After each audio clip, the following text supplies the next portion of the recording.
Hi, welcome to Healing the Trauma Within. In this session, I am talking with Teresa Syms. We are going to be talking about finding our strength within. Let me tell you about Teresa. She is a transformational coach, author, speaker, and podcast host who specializes in teaching people a step-by-step process to change habits and patterns of life that are stopping you from achieving your dreams, improving relationships, and being happy. As an author of A Century of Secrets and several other books, her mission is to inspire others to break the destructive cycles of life. Welcome, Teresa. Thanks, Tracy. I'm so glad to be here with you. It's I'm it's been a while coming, and we just needed to pull this together. I'm thrilled to have you. It's been a while since we've connected, so Yes. this is awesome. Um, all right, so we're talking about finding our inner strength, which for many of us is so difficult. Why do you think that is? Let's start there. Why is it so hard for us to find that strength within ourselves? We can see it in everybody else. I think in a lot of cases it's easier to, and this is something I found, it's easier to help someone else than it is to help yourself. And in a lot of cases, and also in my case especially, I didn't see what was happening. Or if I did see it, I buried it because number one, there was nowhere else for me to go. And I kept getting told, who would want you? There's so many different things. We get we allow the person we're with or the family we're raised by to beat us down to a point where we can't even function. And that was pretty much what my first marriage was like. It was, psychologically damaging. Mhm. Originally, it was violence, physical violence. Then it went into psychological and, all this sort of stuff. And I became so isolated that I couldn't even speak. Like I was just, uh, if I said something within the home, I was laughed at or criticized or corrected. So you really lose your ability to function, to speak, to engage, to enjoy, or to be happy, or to be able to find a way out, or to recognize that there needs to be a separation or a break in what's going on. Yeah. Yeah, I think depending on I like what you said, about how hard it is to find our way out. And I think that for so many, whether it's out of a relationship or just out of depression, out of whatever the darkness is that we're in, um, and that's where finding our inner strength comes in, because we need that strength in order to get out. Yeah, very true. And we all have that inner strength. Yep. And in my case, it was buried for, let me see, all of my young life and all of my first marriage. So 40 some odd years, it was buried deep. And I did not believe I could get out. There, Yeah. number one, I'm from a small farming community in southwestern Ontario, Canada, and there weren't a lot of services to help. And those services are also overloaded, Right. for a lot of people. And I mean, not just women, but men are traumatized as well and abused and victims just as equally as females are. And then there's the child aspect too. So I think they focus on the children more, I would assume, and I would hope, because they're just starting. But us as adults, we have to find a way for ourselves, but it all begins with the choice. What do we want? How badly do we want it? And how bad we're being treated now. We need to Right. look. Does it? Absolutely. And Yeah. oh, I'm sorry, go ahead. No, does that make sense, Tracy? Like, No, that makes total sense. yeah. And it's when you say being how bad we're being treated, not necessarily by others, but by ourselves. Oh, very true. You know what? We can be our own worst enemies. Oh, let me Something tell is you. that some seed is planted by possibly someone else, or However, we assume something has been said or an event has occurred, and it just plays over and over and over in our minds. And we are our own worst enemies. And, we get stuck in that cycle, and that is a downward path. That one's not going to help at all. And, Yeah. there is a tool that I've used and found, and I've done the training. I'm not sure if you've done this or not, cognitive behavioral therapy training. I am certified. It is the best thing. And I find for putting your automatic thoughts on trial, right? You just like you would in a court case. So I have the automatic thought of I'm not good enough, for example. You put that thought on trial, and you are the prosecutor and you are the defending attorneys on both sides, and you have to weigh that out. And it's amazing what develops out of just doing that simple exercise. Examining your thoughts for what they are. Yeah. Which is just thoughts. Yes. And they can't hurt you. Right. It's amazing. And, yeah. They're not necessarily true. And in most cases, they aren't true. Yes. So I love cognitive behavioral therapy. It's amazing. And I love to combine it with neurolinguistic programming. So I'm in the process of getting certified. Oh, you'll love it. You will absolutely love it. I love NLP. Yeah, I'm doing my master practitioner course nice. on that. So Nice. you know what? It's like I said to you earlier, it's all tools that I use to help myself. Number one, to deal with the past I've had, and to help myself to move forward and see what the possibilities are. Because when you're living in the shadows of all these things that have occurred, or events, or thoughts, or miscommunications, it plays a huge impact or a huge part on us. And we can do a lot for ourselves. But again, it goes right back to the choice. Yeah, you have to choose to make that decision to be better, to do better, to live better, to deserve better. Yeah. And yeah, it's completely up to us to make that choice. Nobody can make that for us. No, absolutely not. I mean, when I was young, I was a smoker, and I was always told you need to quit smoking. Well, the more somebody pushed me, the worse I got. The more determined I became. I was just one of those stubborn, determined people.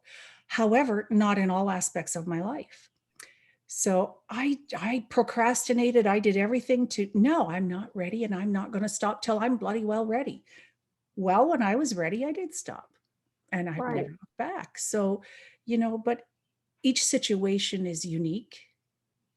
But the one constant in all these situations is us. Absolutely. One of the tools that I know you really like, as far as, diving down inside, getting that strength, finding that strength, bringing it up to the surface, is writing. Very true. Yes. Yes. So when you're talking about writing, are we talking about just journaling? Are we talking about writing a book? Are we talking about changing our story? How does that look? Well, it's all of the above. Yes, all of the above. Actually, you know me very well. All of the above. I think journaling is very key. And I am not consistent at it myself. I have not developed the constant pattern of an everyday thing. I write in my journal when I need to, but I do 3 things. So I do 5 things I'm grateful for, 5 growth points that I have made, and 5 visionary ideas that I can have for the future, the near future. So things I could look forward to, like, for example, talking with you today. That's a growth point for me, but it's also visionary because we're helping other people, and it's we're getting our message out there. So that's what I mean as far as those points. It's a really neat exercise because a lot of people just do the grateful aspect. But when you add the other 2 pieces in, you see where you are, what you are doing, and what you want. And I think that's really important in that part of writing. Absolutely. Yeah. And it gives you that big picture, the full picture. Exactly. And you know what? Every day it changes. I do encourage myself and people I work with to not use the same things every day because, oh, I'm grateful for my husband. Oh, I'm grateful for my dogs. Oh, no, you need to really dig deeper and Mhm. just quiet your system and your mind and just speak from the heart and the gut, which I kind of think are the same thing, but you know what I mean. Yep. Uh, I'm a big believer in the gut aspect. And if my gut goes off, that something is wrong, I am so listening to it nowadays. It's unbelievable because 9 times out of 10, it is wrong. And then, Yep. well, wrong, not right for me, put it that way. But as far as writing, I've been working with clients to help them to write out their traumas.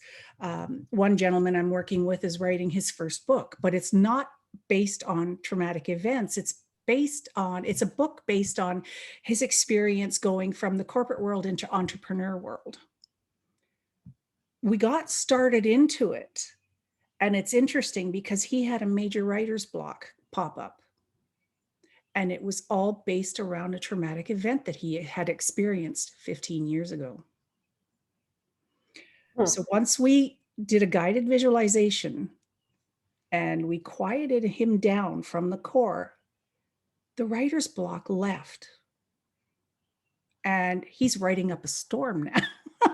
And it's so fantastic when you see things like that happening. Yeah. I actually have shivers right now because I'm so excited for him.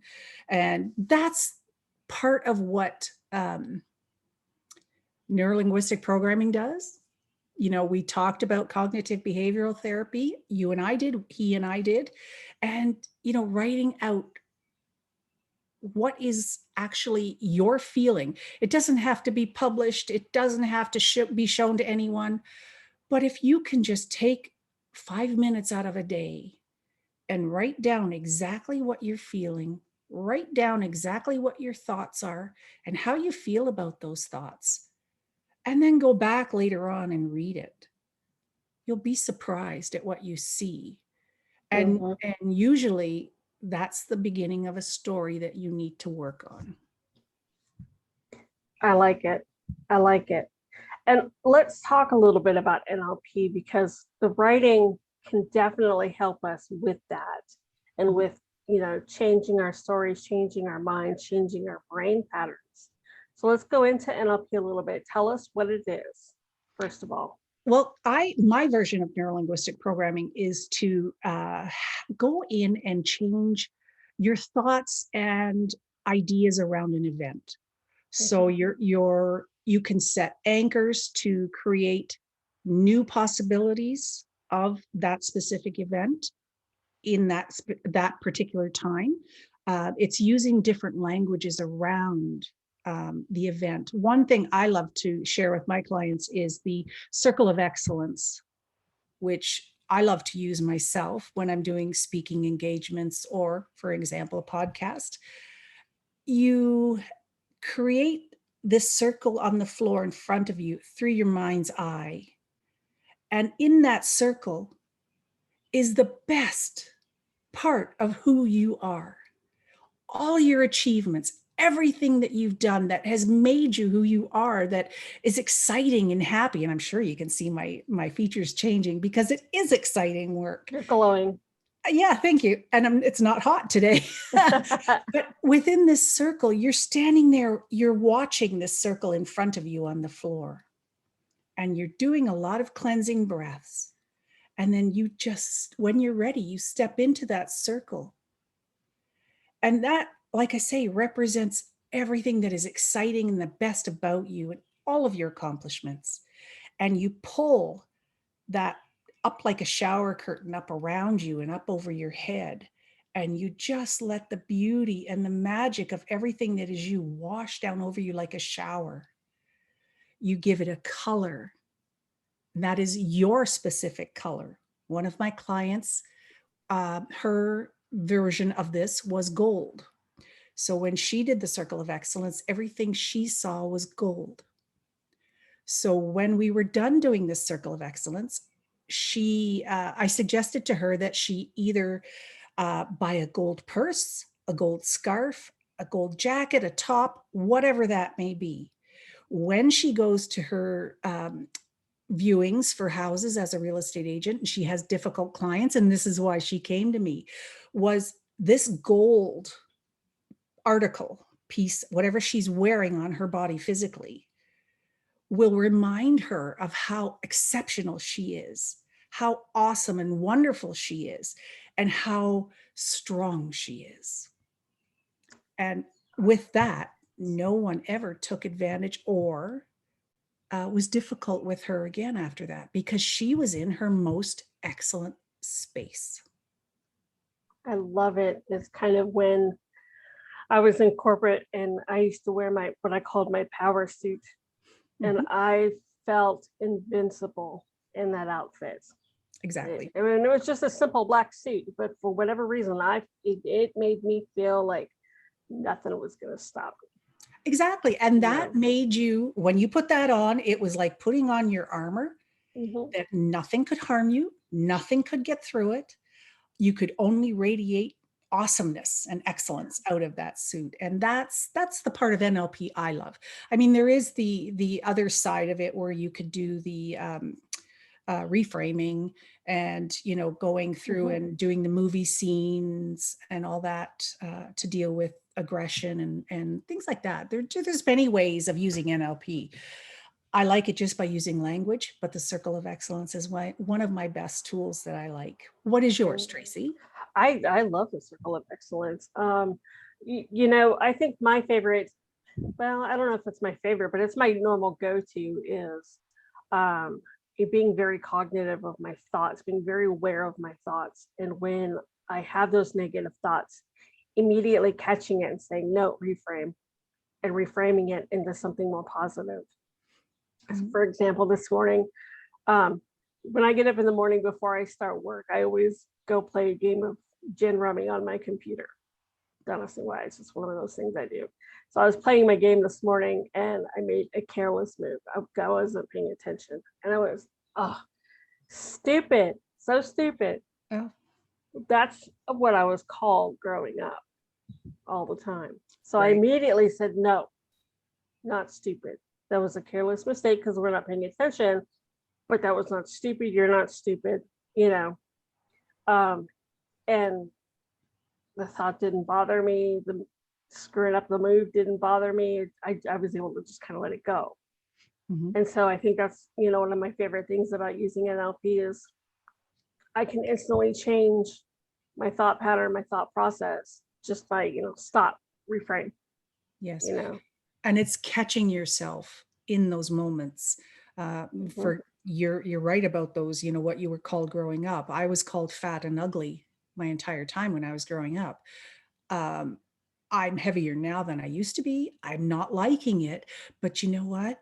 I'm doing everything I can, the best I can, to Mhm. deal with it and to not necessarily make myself thinner, because we get to a certain point in life where things are what they are. And you know what? You have to learn to accept it. And that's what I'm doing. Mhm. I'm doing what I can, fitness wise or exercise wise, to get myself back into a healthy state. I'm eating healthy. So I'm doing all the right things. And I'm learning to love myself for who I am, what I offer, and why I'm here. Because we all have a purpose as to why we're here. Absolutely, we do. And you don't have to worry about your weight. You're beautiful. Oh, well, this has been wonderful. I know you have a couple books that you wanted to mention, because you want our listeners to know there are resources. There is a ton of literature on, um, finding your strength within, on, overcoming your trauma and all of that. So talk to us a little bit about the books that you wanted to mention. Absolutely. And I'd first like to mention my own, if that's all right. Of It's course. it's a century of secrets, as you mentioned earlier, and it has actually won 4 international awards. And it's my journey, but the journeys of my great grandmother, grandmother, father, and me. So a century of living under someone else's lies and secrets, and how it gets passed down the generation, even though I had nothing to do with it. I'm the fourth generation of it, but I was still living under that stigma and that black cloud in my hometown. Mm-hmm. Because, oh, you're that person. Oh, you're from that family. Oh my goodness. So I decided I needed to break the cycle of abuse, violence, trauma, all of it, tell the truth and expose it for what it was. And it was just for myself, basically. But I also decided that if I could help one other person through my work, then it was exactly what the reason I did it for. Mm-hmm. It's not just about me, it's about other people that are suffering in silence, as I was, because there was no help. So first of all, my book, A Century of Secrets. There's also a couple other books that have been suggested to me by therapists, psychologists, people that are in the other similar profession, but a little bit more training than what you and I have, right? So the one is called The Body Keeps the Score, and it's brain, mind, and body in the healing of trauma. And that's by Dr. Bessel van der Kolk. So quickly, if I can, that's what the book Yep. looks like. Excellent book. There's a lot of great information in there, and it's worth a look anyway. Absolutely. I have Yeah. it too. It's Do a you? great book. Yeah. Are you enjoying it? Yes, absolutely. I am. Yes. I'm reading about 4 of them at the same time. So I just kind of bounce back and forth. But I'm doing that as well. And the next one I'd like to mention is Waking the Tiger, Healing Trauma. And that is by Peter A. Levine and with Anna Frederick. So it's basically just a picture of a couple tigers on the front. mm-hmm. But it's another great book that when you read it, it will make a lot of sense. Mm-hmm. And you'll recognize yourself in so many different places. I've been hearing a lot of good things about that book. And Peter Levine is one of the top guys in the trauma healing world. Aha. So yeah, definitely I recommend anything by him. Yeah, it's great. And there's also another psychiatrist doctor book I'm reading, and it's been recommended to me as well. And The Empath Survival Guide. So I realized that a lot of people who have experienced traumas throughout their lives have an empathic gift. And I buried mine deep, deep, deep, because I was always called, oh, you're crazy, you're this, you're that, always some derogatory comment. So I hid it. But everybody else around me could see it. In the last few years, everyone's saying to me, well, I knew that. Well, I am now at a point in my life where I'm accepting my empathic gifts and I'm using them. And it's unbelievable what I've been noticing and what I've been finding, and just about myself. So, and I know I'm totally not alone in this trauma aspect and this, as I've been deemed complex post-traumatic stress. So, there's a lot of violence, but also accidents in my life. So, they compound, but I like to dissect things and take them apart and find out why this is, and then what can I do to fix it or help it or improve it. So that's who I am. But you are finding your own strength within. Absolutely. And that is exactly what it's all about. And the one of the strengths is empathic abilities. So yeah, absolutely. And then I combine it with compassion and my coaching programs, and there you go. There you go. You have it. Yeah. Thank you so much, Teresa. It's been an absolute treat talking with you again. As well. I really, truly appreciate you coming on and talking with me today.